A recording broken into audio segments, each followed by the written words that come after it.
بسم اللہ الرحمن الرحیم۔ السلام علیکم۔ اب میرا کام بہت ہی زیادہ اچھا چل پڑا تھا۔ میرے آہستہ آہستہ بہت سارے گاہک بھی بننے لگے تھے۔ لوگوں کو میرے ہاتھ کے بنے ہوئے کباب اور پراٹھے بہت پسند آتے۔ تبھی جو ایک بار آتا تو دوبارہ بھی وہ کھنچتا ہوا میرے پاس ضرور آتا۔ اس دن بھی سب کے جانے کے بعد جب میں سامان بند کر کے گھر جانے لگا تھا تبھی وہ عورت میرے پاس آئی اور آج بھی وہ نقاہت زدہ معلوم ہو رہی تھی۔ وہ آتے ہی میرے پاس کرسی پر بیٹھ گئی۔ میں نے اسے پہچان لیا، اسے پانی دیا اور اس نے حسب معمول میرا شکریہ ادا کیا، اور تبھی اس کی نظروں کے تعاقب میں دیکھا تو آج میں نے اسے بچے ہوئے تمام کباب اور پراٹھے دے دیے تھے، کیونکہ آج میری اچھی خاصی آمدنی ہو گئی تھی اور اب تو میں نے اپنا ریٹ بھی بڑھا دیا تھا، جس کی وجہ سے مجھے بہت ہی زیادہ منافع ہونے لگا تھا۔ جب میں نے وہ سارا شاپر اس عورت کے حوالے کیا تو وہ حیران نظروں سے مجھے دیکھنے لگی، تو میں اس کی نظروں کا مفہوم سمجھ گیا اور کہنے لگا کہ یہ آپ اپنے بچوں کے لیے لے جائیں۔ اگر آپ کے بچے بھی یہ کھا کر مجھے دعا دیں گے تو میرے لیے اس سے بڑھ کر کچھ بھی نہیں۔ میں صبح صبح اٹھ کر ناشتہ کرنے کے بعد اسکول جانے کی تیاری کرنے لگا تو تائی اماں نے مجھے آواز دے کر روکا اور کہنے لگی کہ کہاں جا رہے ہو تم؟ مجھے ان کا انداز گفتگو بہت عجیب سا لگا۔ میں یوں بیگ اٹھا کر یونیفارم پہنے بھلا اور کہاں جا سکتا تھا؟ غصہ آنے کے باوجود بھی میں نے اپنے غصے کو اپنے اندر ہی دبا لیا اور قدرے تحمل مزاجی سے کہا کہ تائی اماں، میں اسکول جانے کی تیاری کر رہا ہوں۔ تائی اماں نے نخوت سے میری طرف دیکھا اور کہنے لگی کہ آج تمہیں اسکول جانے کی کوئی ضرورت نہیں ہے۔ آج گھر پر میرے مہمان آ رہے ہیں اور ان کے لیے مجھے بازار سے کچھ چیزیں اور سامان منگوانا ہے، اور تم مجھے بازار سے سامان لا کر دو گے اور گھر کی صفائی ستھرائی میں بھی اپنی اماں کی مدد کرو گے۔ تمہاری بہن تو بخار کا بہانہ بنا کر بستر پر پڑ گئی ہے، ایسے میں گھر کے کام کاج بھلا کون کرے گا؟ تائی اماں کا انداز دیکھ کر مجھے بہت غصہ آیا۔ یہ سچ تھا کہ کل سے ثنا کو تیز بخار تھا اور کل سے اس نے کچھ بھی نہیں کھایا تھا، جبھی اسے اس قدر کمزوری محسوس ہو رہی تھی، اور ایسی حالت میں وہ گھر کے کام کاج کیسے کر سکتی تھی جبکہ وہ تو اسکول بھی نہیں جا پا رہی تھی۔ اماں فوراً میری مدد کو آئیں اور تائی اماں کو کہنے لگیں کہ میں سارے کام کر لوں گی، آپ فکر مت کریں، اور پھر مجھے اشارہ کرتے ہوئے بولیں کہ تم اسکول جاؤ۔ تائی اماں غصہ ہو گئیں اور کہنے لگیں کہ تمہارے نزدیک میری بات کی کوئی اہمیت نہیں ہے؟ اگر میں اسے آج اسکول سے چھٹی کرنے کا کہہ رہی ہوں تو کچھ غلط بھی نہیں ہے۔ اس نے کون سا منسٹر لگ جانا ہے؟ تم بھی جانتی ہو کہ یہ پڑھائی میں کتنا لائق فائق ہے۔ اسکول کا تو بس بہانہ ہے، گھر سے فرار چاہیے صاحبزادے کو۔ مجھے اب بازار سے کچھ سامان منگوانا ہے، اس لیے اسے چھٹی کروائی ہے۔ اور تم چلو کپڑے بدلو، اپنے بیگ کو رکھو کمرے میں اور فوراً سے میرے کمرے میں آؤ۔ تائی اماں حکم دے کر چلی گئیں۔ اماں کی آنکھوں میں آنسو تھے۔ وہ بے بسی سے مجھے دیکھتے ہوئے واپس کچن میں چلی گئی۔ میں جانتا تھا کہ اماں مجھے پڑھا لکھا کر بڑا آدمی بنانا چاہتی تھی اور وہ چاہتی تھی کہ میں کسی قابل بن جاؤں، مگر تائی اماں شاید ایسا نہیں چاہتی تھی۔ جب ہی مجھے پڑھنے کا بہت کم وقت ملتا تھا، تائی اماں زیادہ تر مجھے گھر کے کاموں میں ہی مصروف کیے رکھتی تھیں اور بات بات پر کھلانے کے پالنے کے تانے دیتی رہتی۔ میں ان تانوں کو سن سن کر تنگ آ چکا تھا۔ پھر تائی اماں کی بنائی ہوئی لسٹ لے کر میں بازار میں آ گیا۔ 1 گھنٹہ بازار میں خار ہونے کے بعد جب میں گھر آیا تو تائی اماں نے حکم دے دیا کہ ڈسٹنگ اور صفائی کروانے میں ماں کی مدد کرو۔ اماں اکیلی تھیں، وہ کیا کیا کر سکتی تھیں، اور سارے گھر کی تو اماں کی ہی ذمہ داریاں تھیں، صفائی ستھرائی کرنا، کھانا بنانا، کپڑے دھونا۔ تایا ابو ملازم افورڈ کر سکتے تھے، مگر تائی اماں نے کہا کہ یہ لوگ مفت کی روٹیاں توڑنے کے لیے گھر میں نہیں رکھے ہوئے، اگر یہ تھوڑا بہت کام کر لیں گے تو کوئی قیامت نہیں آ جائے گی، اور ویسے بھی ہمارے گھر کا کام کتنا ہے۔ یہ دلیل سن کر تایا ابو خاموش ہو گئے، اور ویسے بھی وہ تائی اماں سے بہت دبتے تھے۔ ان کا کہا تایا ابو کے لیے حرف آخر ہوتا تھا۔ یوں بھی تایا گھر کے معاملات میں بہت کم بولتے تھے۔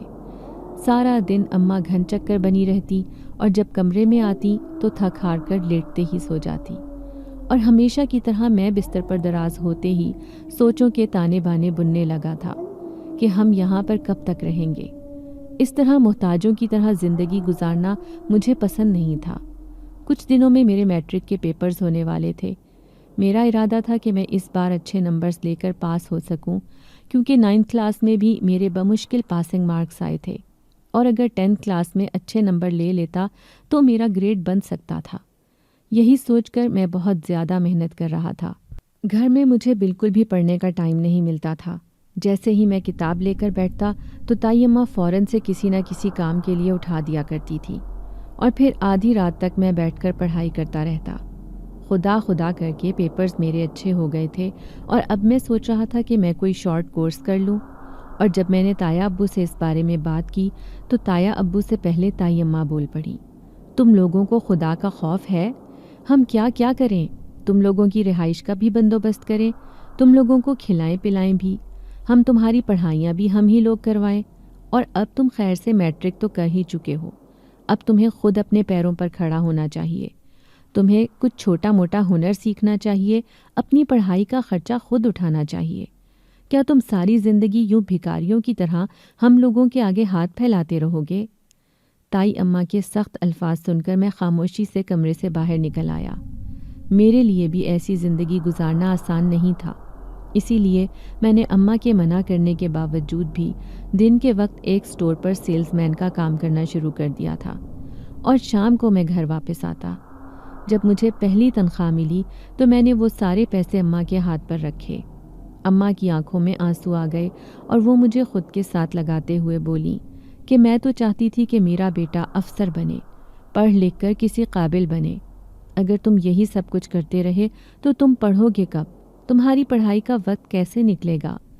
میں نے اماں کو تسلی دی اور کہا کہ میں نے اس کے لیے کچھ نہ کچھ سوچ رکھا ہے، آپ یہ پیسے سنبھال کر رکھیں، اور 1-2 ماہ کے بعد میرے پاس اتنے پیسے آ جائیں گے کہ میں چھوٹا سا کسی بھی فوڈ آئٹم کا ٹھیہ لگا لوں گا، اور رات کو میں وہ کام کر لیا کروں گا اور دن کو پڑھائی کر لیا کروں گا۔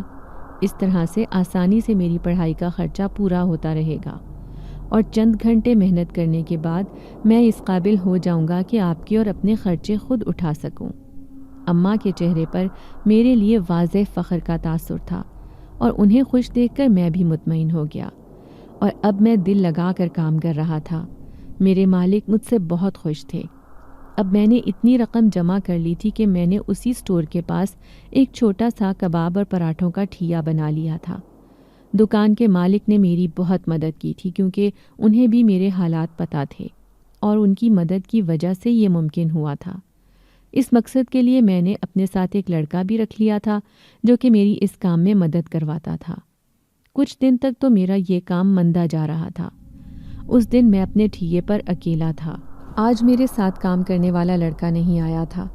آج میں اکیلا ہی گاہکوں کو نپٹا رہا تھا، اور اب میں کام بند کر کے جانے ہی والا تھا، کیونکہ آس پاس کی تقریباً تمام دکانیں بند ہو گئی تھیں۔ سب لوگ ہی اپنے اپنے گھروں کو جا رہے تھے۔ میں نے آس پاس نظر دوڑائی۔ جب مجھے آدھی سے زیادہ دکانیں بند نظر آئیں تو میں نے ارادہ کر لیا کہ اب مجھے بھی گھر چلے جانا چاہیے۔ آج موسم بھی بہت ابر آلود تھا۔ آسمان پر کالی گھٹائیں پھیلی ہوئی تھیں، اور موسم کے تیور دیکھ کر لگ رہا تھا کہ بارش بس برسنے ہی والی تھی۔ ایسے موسم میں مجھے ہمیشہ کوفت کا سامنا کرنا پڑتا تھا، کیونکہ میرا گھر یہاں سے قدرے فاصلے پر تھا۔ میرے پاس کوئی سواری نہیں تھی، مجھے کوئی رکشہ دیکھ کر ہی گھر جانا پڑتا تھا، اور اس وقت یہاں پر کوئی رکشہ، کوئی سواری نظر نہیں آ رہی تھی۔ اس لیے میں جلدی جلدی سے سامان لپیٹنے لگا۔ تبھی میرے پاس ایک عورت آئی۔ وہ عورت سر سے لے کر پاؤں تک برقعے میں ملبوس تھی۔ اس نے اپنے چہرے کو نقاب سے پوشیدہ کر رکھا تھا۔ جب وہ میرے پاس آئی تو پاس پڑی ہوئی کرسی پر جیسے ڈھہ سی گئی۔ اس نے مجھ سے پانی مانگا۔ اس کی آواز میں نقاہت نمایاں تھی۔ ایسے لگ رہا تھا جیسے وہ صدیوں کا فاصلہ طے کر کے آ رہی ہو، اور پیاس سے اس کا برا حال ہو رہا ہو۔ میں نے اسے پانی پلایا تو وہ تشکر سے مجھے دیکھنے لگی۔ تبھی اس کی نظر میرے ٹھیے پر پڑی جہاں کباب رکھے ہوئے تھے، اور وہ للچائی ہوئی نظروں سے کباب دیکھنے لگی۔ اس کے دیکھنے کے انداز سے مجھے محسوس ہو گیا کہ وہ بھوکی ہے، اور اس کی حالت سے لگ رہا تھا کہ وہ ایک حاملہ عورت ہے۔ مجھے اس پر ترس آ گیا، اور میں نے جلدی سے کباب اور پراٹھے ایک پیکٹ میں رکھ کر اس عورت کو دے دیے۔ وہ ممنون نگاہوں سے مجھے دیکھنے لگی۔ مجھے کہنے لگی کہ میرے پاس پیسے نہیں ہیں۔ میں نے اس سے کہا کہ میں نے آپ سے پیسے نہیں مانگے، مجھے بس آپ سے دعا چاہیے۔ وہ نم آنکھوں سے مسکرا دی اور کہنے لگی کہ میں تمہارے لیے ضرور دعا کروں گی، اللہ تمہیں تمہارے مقصد میں کامیاب کرے، تمہیں ہر وہ چیز عطا کرے جس کی تمہیں خواہش ہے، تمہیں ماں باپ کی آنکھوں کی ٹھنڈک بنائے۔ میں اس کی دعا سن کر مسکرا دیا اور کہنے لگا کہ اس سے زیادہ قیمتی چیز دنیا میں اور کوئی بھی نہیں ہے۔ تبھی میں باقی سامان لپیٹ کر گھر چلنے لگا تو وہ عورت بھی میرے ساتھ ساتھ چلنے لگی۔ میں نے اس سے پوچھا کہ آپ نے کہاں جانا ہے؟ اس نے مبہم سا جواب دیا کہ میں ذرا قریب ہی جاؤں گی، قریب ہی میرا گھر ہے۔ پھر میں نے اس عورت سے کہا کہ آپ کے گھر میں کون کون ہے، آپ کے میاں کیا کرتے ہیں؟ اس نے میری بات کا کوئی جواب نہیں دیا، خاموشی سے چلتی رہی۔ اس کی خاموشی سے مجھے اندازہ ہوا کہ شاید میں کچھ زیادہ ہی اس کے ذاتی معاملات میں دخل اندازی کر رہا ہوں، اس لیے میں خاموش ہو گیا اور اسے کہا کہ اگر آپ کہیں تو میں آپ کے گھر تک آپ کے ساتھ چلتا ہوں۔ وہ عورت کہنے لگی کہ نہیں، میں ادھر قریب ہی رہتی ہوں، میں چلی جاؤں گی۔ راستے میں قبرستان تھا اور وہ عورت قبرستان سے نیچے کی طرف مڑ گئی۔ یہ دیکھ کر میں حیران رہ گیا، کیونکہ آبادی 2 قبرستان سے بہت دور تھی اور وہ قبرستان میں بھلا کہاں پر جا رہی تھی؟ میں نے اس سے پوچھنے کی کوشش کی، مگر پھر میں سر جھٹک کر اپنے راستے پر چل دیا، کیونکہ اب آسمان پر بادلوں کی گرج چمک شروع ہو چکی تھی اور میرا اندازہ تھا کہ گھر پہنچنے سے پہلے ہی بارش شروع ہو جائے گی۔ اسی لیے میں بنا ادھر ادھر دھیان دیے تیز تیز قدموں سے گھر کی جانب چلنے لگا، اور اب میرا اندازہ بالکل درست تھا۔ ابھی میں گھر سے تھوڑے ہی فاصلے پر تھا جب بارش کا سلسلہ شروع ہو گیا تھا اور میں تقریباً بھاگتے ہوئے گھر پہنچا۔ گھر میں داخل ہوتے ہی اماں نے کہا کہ تم تھوڑا جلدی کام بند کر کے آ جایا کرو، جانتے ہو کہ بہت رات ہو جاتی ہے اور جب تک تم گھر پر نہیں آتے میں تب تک تمہارے لیے پریشان رہتی ہوں۔ میں اماں کی محبت پر مسکرا دیا اور پھر میری روٹین اسی طرح سے ہی گزرنے لگی تھی، اور اب میرا رزلٹ بھی آ گیا تھا اور میں نے ایوریج مارکس لیے تھے، اور مجھے اپنا رزلٹ دیکھ کر کسی بھی قسم کی خوشی کا احساس نہیں ہوا تھا، کیونکہ میں جانتا تھا کہ میں نے اتنی زیادہ محنت نہیں کر سکا تھا، مگر یہ بھی شکر تھا کہ میرا B گریڈ آ گیا تھا۔ اگر مجھے پڑھنے کا ٹائم ملتا تو شاید میں A گریڈ بھی لے لیتا۔ یوں تو میں ذہانت میں کم تھا اور مجھے بھولنے کی بھی عادت تھی، میں جو پڑھتا تھا جلدی بھول جاتا تھا، اور میں اپنی اس بھولنے کی عادت سے سخت تنگ تھا۔ اگر میری یادداشت اچھی ہوتی تو میں اچھے مارکس لے سکتا تھا۔ میرے مارکس دیکھ کر اماں کو قدرے مایوسی ہوئی، مگر انہوں نے میری ہمت بندھائی اور کہنے لگیں کہ اگر تم آگے مزید محنت کرو تو اللہ تمہیں ضرور کامیاب کرے گا اور تمہیں تمہارے مقصد میں ضرور سرخرو کرے گا۔ اب میں نے کالج میں داخلہ لے لیا تھا، گو کہ ابھی تک میری کلاسز شروع نہیں ہوئی تھیں، اس لیے میں سارا دن اور ساری رات دیر تک اپنے ٹھیے پر رہتا تھا۔ اب میرا کام بہت ہی زیادہ اچھا چل پڑا تھا، میرے آہستہ آہستہ گاہک بننے لگے تھے، لوگوں کو میرے ہاتھ کے بنے ہوئے کباب اور پراٹھے بہت پسند آتے تھے، تبھی جو ایک بار آتا تھا دوبارہ کھنچتا ہوا میرے پاس ضرور آتا تھا۔ اس دن بھی سب کے جانے کے بعد جب میں سامان بند کر کے گھر جانے لگا تھا تبھی وہ عورت میرے پاس آئی، اور آج بھی وہ نکاہت زدہ محسوس ہو رہی تھی۔ وہ آتے ہی میرے پاس کرسی پر بیٹھ گئی، میں نے اسے پہچان لیا، اسے پانی دیا اور اس نے حسب معمول میرا شکریہ ادا کیا، اور تبھی اس کی نظروں کے تعاقب میں دیکھا تو آج میں نے اسے بچے ہوئے کباب اور پراٹھے تمام دے دیے تھے، کیونکہ آج میری اچھی خاصی آمدنی ہو گئی تھی، اور اب تو میں نے اپنا ریٹ بھی بڑھا دیا تھا، جس کی وجہ سے مجھے بہت ہی زیادہ منافع ہونے لگا تھا۔ جب میں نے وہ سارا شاپر اس عورت کے حوالے کیا تو وہ حیران نظروں سے مجھے دیکھنے لگی، تو میں اس کی نظروں کا مفہوم سمجھ گیا اور کہنے لگا کہ یہ آپ اپنے بچوں کے لیے لے جائیں، اگر آپ کے بچے بھی یہ کھا کر مجھے دعا دیں گے تو میرے لیے اس سے بڑھ کر کچھ بھی نہیں ہے۔ وہ عورت مجھے کہنے لگی کہ تم بہت اچھے انسان ہو، اللہ تمہیں تمہارے مقصد میں کامیاب کرے، اور پھر وہ میرے ساتھ گھر کی جانب چلنے لگی۔ تبھی باتوں باتوں میں اس نے مجھ سے پوچھا کہ تم کیا کرتے ہو؟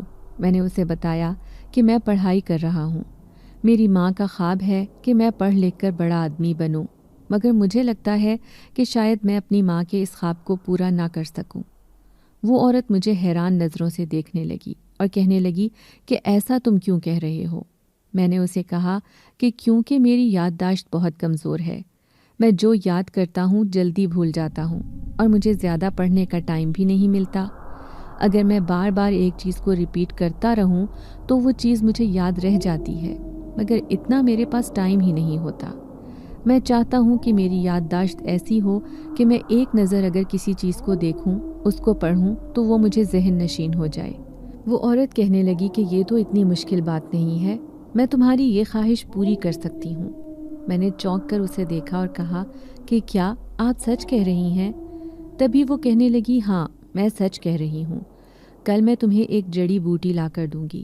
اس جڑی بوٹی کو تم 7 دن پانی میں بھگو کے رکھنا اور روزانہ نہار منہ کا پانی پینا۔ تم خود اپنے آپ میں بہتری محسوس کرو گے۔ یہ سن کر میں خوش ہو گیا۔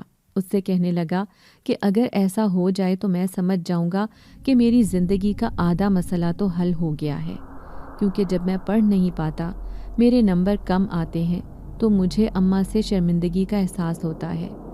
سب لوگ اماں کا یہ کہہ کر مذاق اڑاتے ہیں کہ آپ اپنے بیٹے کو پڑھا لکھا دیکھنا چاہتے ہیں، مگر یہ تو معمولی مارکس لے کر ہی پاس ہوتا ہے۔ ایسے میں آپ اس کے افسر بننے کے خواب دیکھنا چھوڑ دیں۔ وہ عورت کہنے لگی کہ فکر مت کرو، تمہارا یہ مسئلہ اللہ نے چاہا تو ضرور حل ہو جائے گا۔ پھر وہ قبرستان سے نیچے چل پڑی اور میں اسے پوچھتے پوچھتے رہ گیا کہ وہ کہاں رہ رہی تھی۔ پھر میں نے اپنی سوچ کو خود ہی مسترد کر دیا کہ یہ اس کا مسئلہ تھا۔ میں نے اگر اس کی مدد کی تھی تو مجھے اس کی ذاتیات میں دخل اندازی کرنے کا کوئی حق نہیں تھا، اور ویسے بھی یہ بات اخلاقی لحاظ سے غلط تھی۔ اگلے دن شدت سے میں اس کا منتظر تھا۔ سارا دن میرا اسی عورت کی طرف دھیان رہا اور رات کو حسب معمول وہ میرے پاس آئی۔ آج بھی میں نے ایک شاپر میں بچے ہوئے کباب اور پراٹھے ڈال کر اسے دے دیے۔ اس عورت نے مجھے ایک جڑی بوٹی دی اور خاص طور پر تاکید کی کہ میرے بتائے ہوئے طریقے سے استعمال کرنا۔ میں نے پھر ایسا ہی کیا۔ اماں سے پوچھنے پر میں نے انہیں بتایا کہ یہ مجھے کسی نے دی ہے اور کہا کہ اس سے میرا ذہن تیز ہو جائے گا۔ اماں نے بھی اس کو جگ میں ڈال کر میرے کمرے میں ہی رکھ دیا تھا، اور اب میں روزانہ صبح اس کو اٹھ کر پی رہا تھا۔ میں خود میں واضح تبدیلی محسوس کر رہا تھا۔ اس سے پہلے تو میں ہر بات کو بھول جایا کرتا تھا، اور 1 ہفتے کے استعمال سے میرا دماغ بہت زیادہ تیز ہو گیا تھا، اور میں حیران پریشان تھا کہ اس جڑی بوٹی میں ایسا کیا کمال تھا۔ اب جب میں نے اس جڑی بوٹی کو غور سے دیکھا تو مجھے معلوم ہوا کہ ایسی جڑی بوٹی میں نے اپنی زندگی میں کہیں نہیں دیکھی۔ اماں بھی اس کو دیکھ کر حیران تھیں۔ وہ کہنے لگی کہ اس کی خوشبو تو سب سے منفرد ہے، اور جب اس کو پانی میں بھگو تو پورا کمرہ خوشبو سے مہک اٹھتا ہے۔ اس کے بعد اماں نے وہ جڑی بوٹی دھوپ میں سکھا کر سنبھال کے رکھ دی تھی۔ ان کا کہنا تھا کہ ایسی خاص چیزیں سنبھال کر رکھنی چاہیے، اور ان کی اس بات پر میں مسکرا دیا، اور میں اس عورت کا شدت سے منتظر تھا کہ وہ دوبارہ میرے پاس آئے اور میں اس سے اس جڑی بوٹی کے بارے میں پوچھوں کہ یہ کہاں سے لی۔ اور پھر کچھ دن کے بعد وہ دوبارہ میرے سامنے آئی، اور جب میں نے اس سے جڑی بوٹی کا پوچھا تو وہ کچھ دیر کو خاموش رہی۔ پھر کہنے لگی کہ یہ اس کے دادا ابو نے اسے دی تھی، اور دادا ابو یہ جڑی بوٹی نیپال کے جنگلات سے لے کر آئے تھے۔ میں نے اس سے کہا کہ یہ تو بہت نایاب جڑی بوٹی ہے، اور ایسی قیمتی چیزوں کو تو انسان کو سنبھال کر رکھنا چاہیے، اور آپ نے اٹھا کر مجھے دے دی۔ کیا آپ کے بچوں کو اس کی ضرورت نہیں تھی؟ وہ کہنے لگی کہ جس چیز کی جس کو ضرورت ہو اس کو وہ چیز دے دینی چاہیے۔ مجھے وہ لوگ سخت برے لگتے ہیں جو کسی کی ضرورت کو پورا کرنے کی استطاعت رکھنے کے باوجود بھی اس کی محرومی کا تماشا دیکھتے رہتے ہیں۔ یہ بات مجھے پسند نہیں ہے، اور ویسے بھی جو آپ پر احسان کرے آپ اس کا بدلہ تو کبھی چکا نہیں سکتے، مگر اس کے احسان کے بدلے اس کے ساتھ نیکی تو کر سکتے ہیں۔ اس عورت کے خیالات سن کر میں بہت متاثر ہوا تھا، اور حسب معمول میں اس کے ساتھ چل پڑا۔ تو جیسے ہی وہ قبرستان کی طرف مڑنے لگی تو میں نے اسے کہا کہ آپ یہاں پر کہاں پہ رہتی ہیں؟ یہاں پہ تو دور دور تک کوئی آبادی نہیں ہے، اور آپ کو قبرستان سے گزرتے ہوئے ڈر نہیں لگتا؟ وہ عجیب سے انداز میں ہنس پڑی اور کہنے لگی کہ نہیں، مجھے یہاں سے ڈر نہیں لگتا، اور فکر مت کرو، میں یہاں قریب ہی رہتی ہوں، میں چلی جاؤں گی۔ اور پھر میں سر جھٹک کر گھر آ گیا۔ اب میرے کالج میں پڑھائی زور و شور سے شروع ہو چکی تھی۔ اس جڑی بوٹی کی وجہ سے مجھے بہت زیادہ فوائد حاصل ہوئے تھے۔ اب جو بھی لیکچر میں ایک بار سنتا، جو بھی سبق میں ایک بار دیکھتا، وہ مجھے ذہن نشین ہو جاتا تھا اور میں اپنی اس تبدیلی کی وجہ سے بہت خوش تھا۔ اب کلاس میں سب سے نمایاں نمبر میرے ہوتے تھے۔ گو کہ میں اس سب کے لیے بہت کم محنت کرتا تھا، مگر اس کے باوجود بھی میرے قابل رشک مارکس دیکھ کر تایا تائی حیران تھے۔ ایک دن تایا نے جب میری منتھلی ٹیسٹ شیٹ دیکھی تو مارکس دیکھ کر وہ متاثر ہو گئے اور کہنے لگے کہ واہ بیٹا، کیا بات ہے، تم نے تو بہت محنت کی ہے اور اب تو تمہارے مارکس بہت ہی زیادہ جلدی امپروو ہوئے ہیں اور اچھے آنے لگے ہیں۔ کہاں ٹیوشن لے رہے ہو تم؟ وہ مجھ سے در حقیقت یہ جاننا چاہ رہے تھے کہ میں کس کے پاس ٹیوشن پڑھ رہا ہوں تاکہ وہ اپنے بیٹوں کو بھی وہیں پر بھیج دیں۔ چونکہ میں کہیں پر بھی نہیں جا رہا تھا، اس لیے میں نے تایا ابو کو کہا کہ میں خود ہی پڑھتا ہوں۔ میں نے کوئی اکیڈمی جوائن نہیں کی ہوئی اور ویسے بھی میرے پاس اکیڈمی میں جانے کا ٹائم ہی کہاں ہوتا ہے۔ کالج سے واپس آنے کے بعد میں تھوڑی دیر پڑھتا ہوں اور پھر شام کو اپنے ٹھیے پر چلا جاتا ہوں۔ ایسے میں اکیڈمی کب جا سکتا ہوں؟ تایا ابو نے مجھے عجیب سی نظروں سے دیکھا اور بنا کچھ کہے وہاں سے اٹھ کر چلے گئے۔ رات کو جب میں گھر جا رہا تھا تو راستے میں مجھے وہی عورت ملی اور اس کے ساتھ باتیں کرتا ہوا میں سفر طے کرنے لگا۔ تبھی مجھے میرا ہیلپر ملا۔ وہ مجھے عجیب سی نگاہوں سے دیکھ رہا تھا۔ اس عورت کی موجودگی میں نے اس سے بات کرنا مناسب نہیں سمجھا اور اسے نظر انداز کر کے اپنے گھر کی جانب چلا گیا۔ اگلے دن جب میں اسے ملا تو اس کی بات سن کر میرے پاؤں کے نیچے سے زمین نکل گئی۔ وہ کہنے لگا کہ کل رات جب آپ اکیلے باتیں کرتے ہوئے جا رہے تھے تو ایک پل کو میں آپ کو دیکھ کر ڈر گیا اور میں یہ سوچنے لگا کہ کہیں آپ کو کوئی بھوت تو نظر نہیں آ رہا جس کے ساتھ آپ باتیں کر رہے ہیں۔ اس کی ہنسی میں کہی گئی بات کو سن کر میں جہاں کا تہاں رہ گیا۔ تبھی میں نے اس سے کہا کہ میں اکیلے باتیں کب کر رہا تھا۔ وہ کہنے لگا تو کیا واقعی میں کوئی بھوت تھا وہاں پر جس سے آپ باتیں کر رہے تھے؟ وہ مسلسل مذاق کے موڈ میں تھا اور میں سمجھ نہیں پا رہا تھا کہ وہ سچ میں مذاق کر رہا ہے یا اسے وہ عورت نظر نہیں آئی۔ میں نے جب 2 سے 3 بار اس سے یہ سوال پوچھا تو وہ حیران نظروں سے مجھے دیکھنے لگا اور کہنے لگا کہ وہاں پر تو کوئی عورت نہیں تھی، آپ اکیلے تھے۔ اس کے چہرے پر خوف پھیل گیا۔ جب میں نے اسے خوفزدہ دیکھا تو میں ہنس پڑا اور کہنے لگا کہ میں مذاق کر رہا ہوں، تمہیں ڈرا رہا تھا، تم تو بہت ڈرپوک ہو، ذرا سا مذاق برداشت نہیں کر سکتے۔ میری یہ بات سن کر وہ بھی ہلکا پھلکا ہو گیا، مگر میں چونک گیا تھا اور یہ سوچنے پر مجبور ہو گیا تھا کہ وہ عورت اسے کیوں نظر نہیں آ رہی تھی۔ اب میرا ذہن جیسے ایسی سوچ میں گم ہو گیا تھا کہ وہ عورت ہمیشہ مجھے سب کے جانے کے بعد ہی کیوں ملتی تھی اور وہ ہمیشہ قبرستان سے نیچے کیوں جاتی تھی۔ قبرستان میں تو قریب قریب کوئی آبادی نہیں تھی اور کہیں ایسا تو نہیں کہ اس عورت کا تعلق کسی دوسری مخلوق سے ہو۔ میرا دل یہ ماننے پر تیار نہیں تھا کیونکہ اس عورت نے مجھے کبھی نقصان پہنچانے کی کوئی کوشش نہیں کی تھی، بلکہ اس نے الٹا میری مدد کی تھی۔ مگر اب میرے ذہن میں یہ سوال پیدا ہو گیا تھا کہ میں اس عورت کا کیسے پتہ کروں کہ وہ کون ہے۔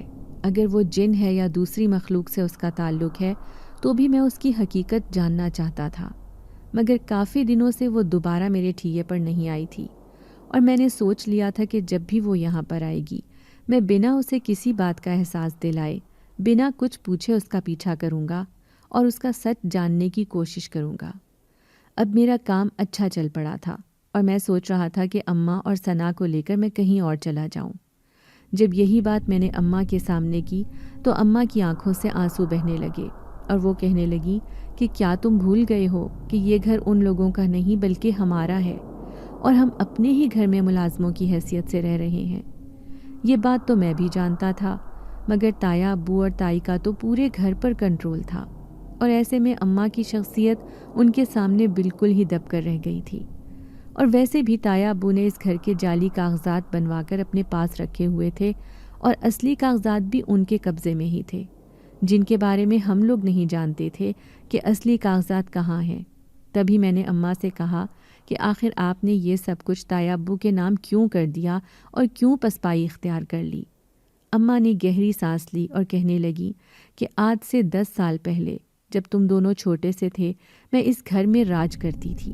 یہاں پر کتنے ہی نوکر رہتے تھے جو میرے ایک حکم کے منتظر رہتے تھے۔ تمہارے ابو نے یہ تمام جائیداد تم دونوں بہن بھائی کے نام کی ہوئی تھی۔ وہ بالکل ٹھیک ٹھاک تھے، بالکل صحت مند تھے اور ہم دونوں خوش و خرم زندگی گزار رہے تھے۔ تمہارے ابو نے یہ بزنس، گھر، جائیداد سب کچھ اپنے محنت کے بلبوتے پر بنایا تھا، جبکہ تمہارے تایا ابو معمولی پڑھے لکھے تھے۔ وہ پہلے کہیں اور نوکری کرتے تھے اور کہیں بھی ایک جگہ پر ٹک کر کام نہیں کرتے تھے۔ تمہارے ابو نے انہیں اپنے ساتھ لگایا، اپنے آفس کا کام سکھایا اور پھر انہیں اپنا مینیجر بنا دیا۔ رفتہ رفتہ تمہارے ابو تمہارے تایا ابو سے بہت ہی زیادہ مطمئن ہو گئے تھے۔ انہیں اس بات پر اطمینان تھا کہ تایا ابو کی وجہ سے کاروبار میں انہیں زیادہ منافع ہوگا، کیونکہ وہ ان کے بھائی ہیں تو وہ ایمانداری کے ساتھ کام کریں گے اور دونوں ایک ساتھ مل کر کاروبار کو کہاں سے کہاں پہنچا دیں گے۔ مگر ایسا ہوا نہیں جیسا تمہارے ابو نے سوچا تھا۔ کچھ دنوں سے تمہارے ابو اداس اور پریشان رہنے لگے تھے۔ میں جب ان سے پوچھتی تو وہ ٹال دیا کرتے تھے اور مجھے اپنی پریشانی کے بارے میں نہیں بتاتے تھے، مگر انہیں پریشان دیکھ دیکھ کر میں بھی حواس باختہ رہنے لگی تھی کہ آخر کیا وجہ تھی جو وہ ہر وقت سوچوں میں ہی گم رہتے تھے اور ان کے چہرے سے اطمینان اور سکون جیسے رخصت ہو کر رہ گیا تھا۔ اور ایک دن جب وہ بہت ہی زیادہ پریشان تھے تو میں پھٹ پڑی اور ان سے کہا کہ کیا بات ہے، آپ اندر ہی اندر گھلتے جا رہے ہیں، آپ مجھے اپنی پریشانی، اپنی تکلیف کیوں نہیں بتا رہے؟ تب انہوں نے مجھے تمہارے تایا ابو کے بارے میں بتایا کہ وہ کاروبار میں فراڈ کر رہے ہیں اور کتنا ہی پیسہ وہ غبن کر کے کھا چکے ہیں۔ اور تمہارے ابو کو جب یہ بات پتہ چلی تو انہیں بہت دکھ ہوا۔ وہ اپنے بھائی کو آفس سے نکال بھی نہیں سکتے تھے۔ تمہارے تایا ابو کی غداری تمہارے ابو کو اندر ہی اندر کھائے جا رہی تھی۔ ایک دن تمہارے تایا ابو کی وجہ سے تمہارے ابو کو ہارٹ اٹیک ہوا اور وہ ہسپتال میں چلے گئے اور ان کا یہ دل کا دورہ ان کی جان بھی ساتھ ہی لے گیا تھا۔ تب میری دنیا اجڑ چکی تھی، مجھے تو کسی کا ہوش نہیں تھا، اور ہوش مجھے تب آیا جب تمہارے تایا اور تائی اپنا گھر بار چھوڑ کر، اپنا ضروری سامان اٹھا کر اس گھر میں آ کر رچ بس گئے۔ تمہارے تایا ابو نے جائیداد کے اور دیگر تمام کاغذات مجھ سے لے لیے تھے، سب کچھ انہوں نے اپنے قبضے میں کر لیا تھا۔ اس وقت میں اس قدر غم کی کیفیت میں تھی کہ مجھے کسی بات کا ہوش نہیں تھا۔ میں نے یہ بھی نہیں سوچا کہ میں انہیں گھر کے کاغذات کیوں دے رہی ہوں، جبکہ تمہارے ابو تو ان کی وجہ سے ہی موت کے منہ میں گئے تھے۔ اور جب مجھے اس بات کا احساس ہوا تو تب بہت دیر ہو چکی تھی۔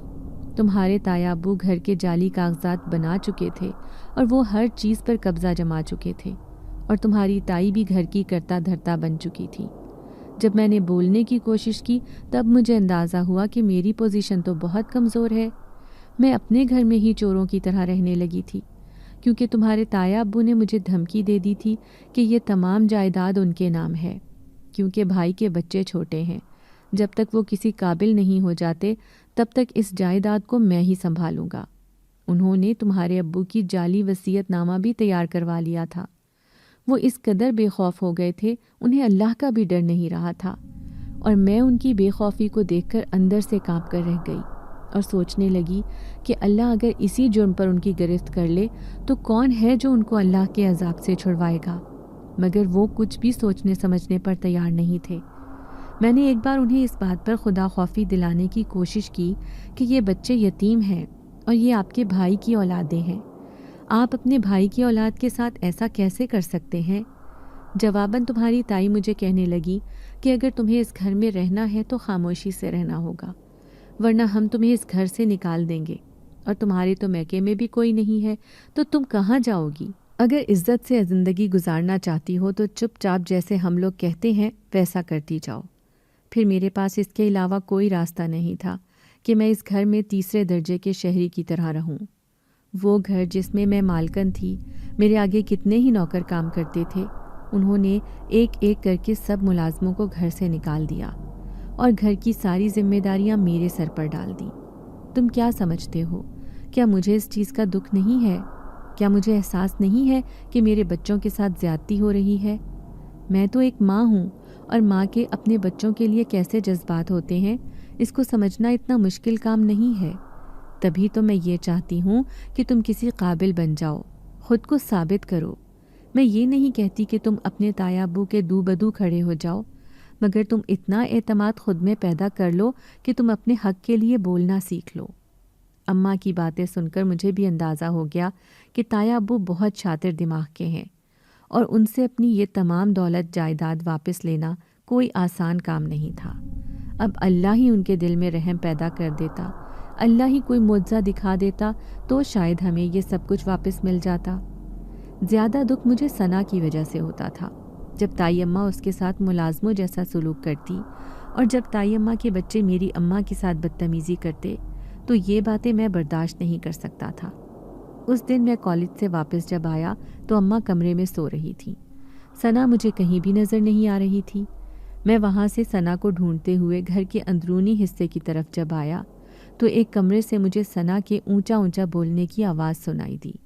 جب میں کمرے میں داخل ہوا تو ثنا ایک دیوار کے ساتھ لگی کھڑی تھی اور سامنے میرے تایا ابو کا بیٹا علی کھڑا تھا۔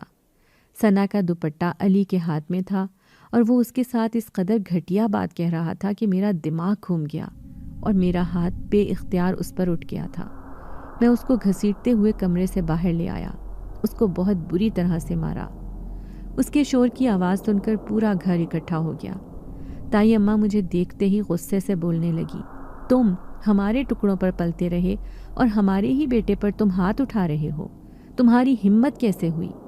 مگر میں ان کی بات سن ہی نہیں رہا تھا۔ مجھ پر تو جنون طاری تھا۔ میری اماں نے بمشکل اسے مجھ سے چھڑوایا۔ تبھی تائی نے تایا ابو کو بھی فون کر کے بلا لیا۔ تایا ابو گھر پہ آئے تو انہیں جب یہ ساری بات پتہ چلی وہ بھی غصے میں آ گئے، اور جیسے ہی انہوں نے مجھے مارنے کے لیے اپنا ہاتھ مجھ پر اٹھایا تو میں نے ان کا ہاتھ پکڑ لیا اور کہا، بس تایا ابو، بہت ہو گیا، آپ لوگوں کا بہت ظلم سہ لیا۔ یہ میرے باپ کا گھر ہے اور آپ لوگ میرے باپ کے گھر میں رہ کے ہم لوگوں کے ساتھ ہی تیسرے درجے کے شہریوں والا سلوک کر رہے ہیں۔ آپ جانتے ہیں آپ کے بیٹے نے کیا گھٹیا حرکت کی ہے؟ میری بہن کی عزت پر اس نے ہاتھ ڈالنے کی کوشش کی ہے، اسی لیے میں نے اس کے ساتھ یہ سلوک کیا ہے۔ تایا ابو یہ سن کر اپنی جگہ پر کھڑے کے کھڑے رہ گئے، مگر تائی اماں اس کی مدد کے لیے آگے بڑھی اور کہنے لگی کہ تمہاری بہن خود اس کے پیچھے ہے۔ بس۔ اب میں نے ہاتھ اٹھا کر تائی کو خاموش رہنے کا اشارہ کیا اور کہا کہ ایک لفظ اور اگر میری بہن کے بارے میں کہا تو مجھ سے برا کوئی نہیں ہوگا۔ اب میں ایک پل بھی اس گھر میں نہیں رہ سکتا تھا۔ بے شک یہ ہمارا اپنا گھر تھا، مگر اس گھر میں جہاں میری بہن کی عزت محفوظ نہیں تھی وہاں پر رہنا میرے لیے بالکل فضول تھا۔ اور اسی وقت میں نے فون کر کے اپنے 2 دوستوں کو کرائے کا گھر دیکھنے کے لیے کہا، اور شام تک مجھے ایک دوست نے کال کر دی کہ اسے ایک گھر کے بارے میں پتہ چلا ہے۔ اگلے ہی دن میں وہ گھر دیکھنے کے لیے چلا گیا۔ وہ گھر خاصا مناسب تھا، آبادی میں تھا اور اس کا کرایہ بھی قابل قبول حد تک تھا۔ میں اگلے ہی دن تک ضروری سامان اٹھا کر اماں اور ثنا کو لے کر گھر میں شفٹ ہو گیا۔ اماں جب سے وہاں سے آئی تھیں وہ مسلسل روئے جا رہی تھیں اور ایک ہی بات کہہ رہی تھیں کہ اپنے ہی گھر سے مجھے بے گھر ہونا پڑا۔ اس ساری صورتحال میں اس عورت کے قصے کو تقریباً بھول گیا تھا، اور کچھ دن بعد اچانک جب اس عورت کو میں نے اپنے روبرو دیکھا تو مجھے اپنی ہیلپر کی ساری بات دماغ میں گھوم گئی اور میں نے بالکل نارمل انداز میں اس عورت سے بات کی۔ میں اس کو کسی بھی قسم کا کوئی شک نہیں پڑنے دے سکتا تھا، اس لیے میں اس کے ساتھ نارمل بات چیت کرتا رہا۔ آج بھی وہ سب کے جانے کے بعد میرے پاس آئی تھی، اور آج بھی اسے کھانا دینے کے بعد میں اس کے ساتھ ہلکے پھلکے انداز میں باتیں کرتا ہوا جا رہا تھا۔ جیسے ہی وہ قبرستان کے پاس پہنچی، وہ قبرستان کے پاس سے گزر کر نیچے جانے لگی اور میں کچھ فاصلہ رکھ کر اس کا پیچھا کرنے لگا۔ یہاں پر جا بجا درخت لگے ہوئے تھے اور میں درختوں کی اوٹ میں ہوتا ہوا اس کے پیچھے جا رہا تھا۔ 1-2 بار اس نے ایک جگہ پر رک کر پیچھے دیکھا، جیسے اسے اپنے پیچھے کسی کے آنے کا احساس ہو گیا ہو، اور تبھی میں درخت کی اوٹ میں ہو گیا اور پھر وہ آگے کی جانب چلنے لگی۔ یہاں پر دور دور تک کوئی آبادی نہیں تھی۔ تبھی وہ ایک جگہ پر پہنچ کر اچانک سے غائب ہو گئی۔ میں نے جب یہ منظر دیکھا تو حق تک رہ گیا۔ مجھے اپنی آنکھوں پر یقین نہیں آ رہا تھا۔ کوئی انسان ایک دم سے کیسے غائب ہو سکتا تھا؟ اب مجھے اس بات کا یقین ہو گیا تھا کہ وہ کوئی عام انسان نہیں تھی، وہ نہ جانے کون تھی، اور ایسا نہ ہو کہ وہ مجھے کوئی نقصان پہنچا دے۔ تبھی میں وہاں سے بھاگنے لگا اور بھاگتے بھاگتے میں اپنے گھر میں پہنچا تو اماں مجھے دیکھ کر گھبرا گئیں، کیونکہ میں بری طرح سے بوکھلایا ہوا تھا۔ میں بخار میں پھنک رہا تھا، میرا سارا جسم پسینے میں بھیگا ہوا تھا۔ اماں نے مجھ سے پوچھا کہ کیا ہوا؟ تبھی میں نے اس عورت کا ذکر گول کر دیا۔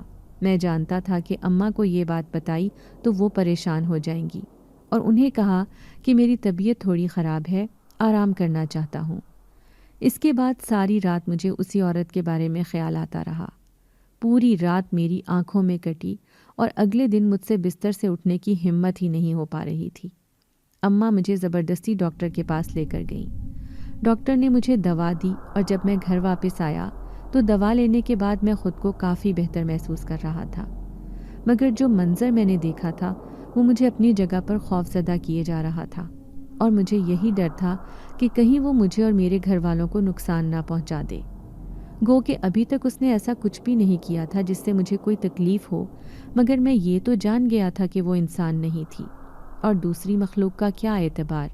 اگر اسے کوئی بات بری لگ جاتی تو وہ میرے اور میرے خاندان کے پیچھے پڑ جاتی۔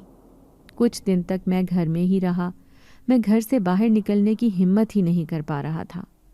پھر جب میری صحت کافی حد تک بہتر ہو گئی تو اس دن میں اپنے کام پر آ گیا۔ اب میں نے جلدی اپنا ٹھیا بند کرنے کا فیصلہ کر لیا تھا، کیونکہ آج میرا ہیلپر نہیں آیا تھا۔ ابھی میرے آس پاس اکا دکا دکاندار موجود تھے، تبھی مجھے اپنے پیچھے کسی کے قدموں کی آہٹ محسوس ہوئی۔ میں نے جیسے ہی پیچھے پلٹ کر دیکھا، خوف سے میری گھگی بند گئی، کیونکہ سامنے وہی عورت کھڑی تھی۔ میرے چہرے پر وہ خوف کے تاثرات دیکھ کر کہنے لگی کہ تم مجھ سے ڈر کیوں رہے ہو؟ تمہیں مجھ سے کوئی خطرہ نہیں ہے، ایسے مت کرو، تمہیں یوں خوفزدہ دیکھ کر مجھے اچھا نہیں لگ رہا۔ میں جانتی تھی کہ تمہیں جب میرے بارے میں پتہ چلے گا تو تم ڈر جاؤ گے، تبھی میں تم پر اپنی اصلیت ظاہر نہیں کر رہی تھی۔ اب جب تمہیں پتہ چل گیا ہے تو تم پورا سچ سن لو، اور یوں مت کرو، تم میرے بھائیوں جیسے ہو اور میں تمہیں کبھی کوئی نقصان پہنچانے کے بارے میں سوچ بھی نہیں سکتی۔ اس کے لفظوں میں سچائی تھی، ایک اعتماد تھا۔ مجھے اس کی باتیں سن کر یک گونا سکون کا احساس ہوا۔ تبھی میں اپنا سامان اٹھا کر اس کے پیچھے چل پڑا اور پھر قبرستان کے پاس جا کر ایک درخت کے نیچے بنے ہوئے بینچ پر اس کے کہنے پر اس کے ساتھ بیٹھ گیا اور اس کے ساتھ باتیں کرنے لگا۔ عام حالات میں میں کبھی بھی یوں قبرستان میں بیٹھ نہیں سکتا تھا، مگر اب مجھے اس بات کا اعتماد تھا کہ میرے ساتھ جو مخلوق موجود تھی، بے شک وہ انسان نہیں تھی، مگر وہ میری دوست تھی، میری خیر خواہ تھی، اور اس کے ساتھ ہوتے ہوئے مجھے بھلا کس کا ڈر تھا۔ تبھی وہ کہنے لگی کہ میں دراصل ایک جن زادی ہوں، میں ایک یتیم جن زادی ہوں۔ میں نے یتیم خانے میں آنکھ کھولی تھی۔ میں ماں باپ اور رشتوں کے لمس سے ناآشنا ہوں۔ میں نے محبت، اعتماد جیسی چیزیں نہیں دیکھیں۔ یتیم خانے میں جو آیا تھی وہ ہم بچوں پر بہت ظلم کرتی تھی۔ ہم جب بھی کوئی شرارت کرتے، کوئی بھی غلط کام کرتے تو وہ ہمیں بہت بری طرح سے مارتی تھی۔ یوں بچپن سے ہی مجھ میں عدم اعتماد اور احساس کمتری پیدا ہو گیا تھا، اور پھر ایک دن باقی جن زادیوں کے ساتھ میں بھی اس یتیم خانے سے بھاگ گئی تھی، اور وہاں سے بھاگتے بھاگتے ہم انسانوں کی دنیا میں آ کر رہنے لگے۔ ہم تینوں سہیلیاں بہت غریب تھیں۔ ہمارے پاس باقی جن زادیوں کے مقابلے میں طاقتیں بھی بہت کم تھیں۔ اسی دوران میری ایک جن زادے سے ملاقات ہوئی۔ اس سے مل کر مجھے اس سے منفی شعاؤں کا احساس ہو رہا تھا۔ میری دوستوں نے مجھے اس سے دور رہنے کو کہا، مگر میں نے ان کی بات نہیں مانی اور اس جن زادے کی محبت میں گرفتار ہو گئی۔ سہیلیوں کے منع کرنے کے باوجود اس کے ساتھ شادی کر لی۔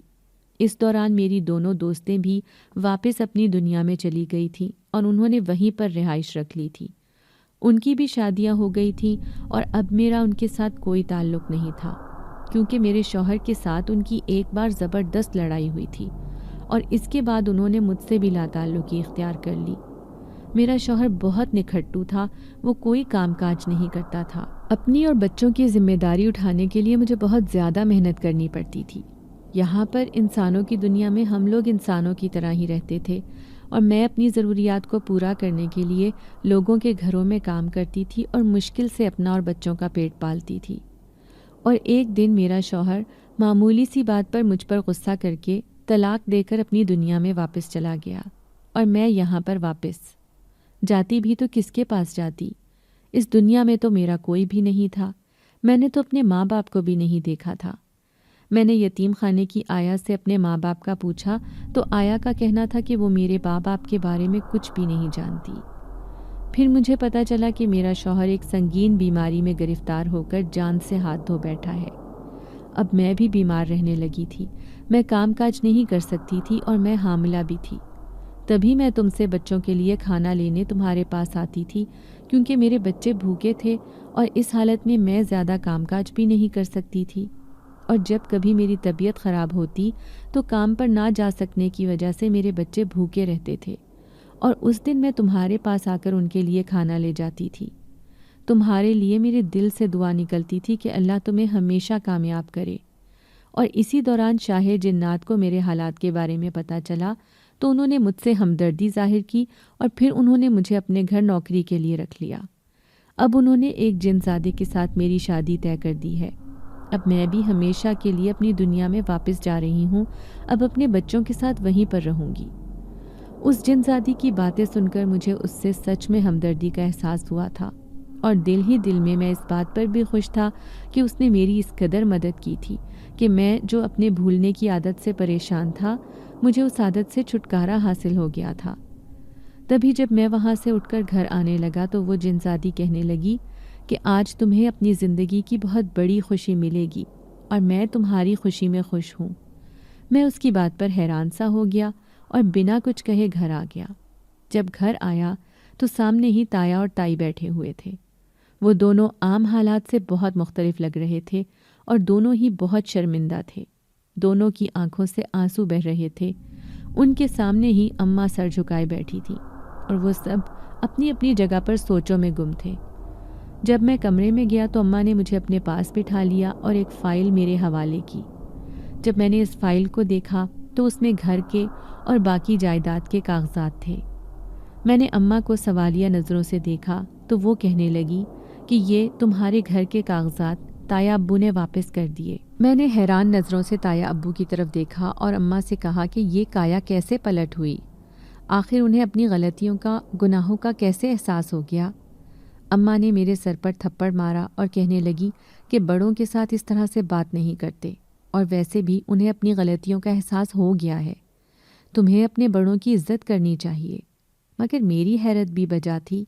اتنے سال تک تو وہ اس جائیداد پر سانپ بن کر بیٹھے تھے اور اب اس سے دستبرداری میری سمجھ سے باہر تھی۔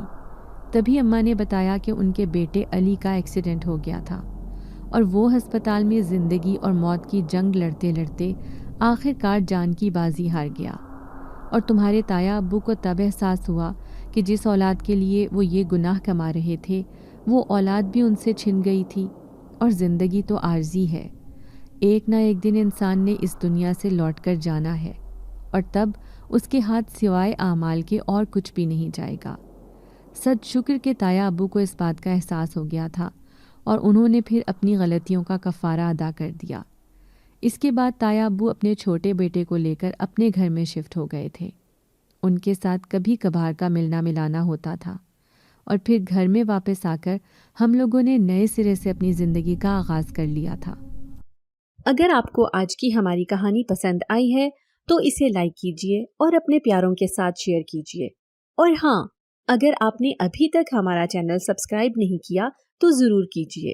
ملتے ہیں کل ایک نئی اور دلچسپ کہانی کے ساتھ، تب تک کے لیے اللہ حافظ۔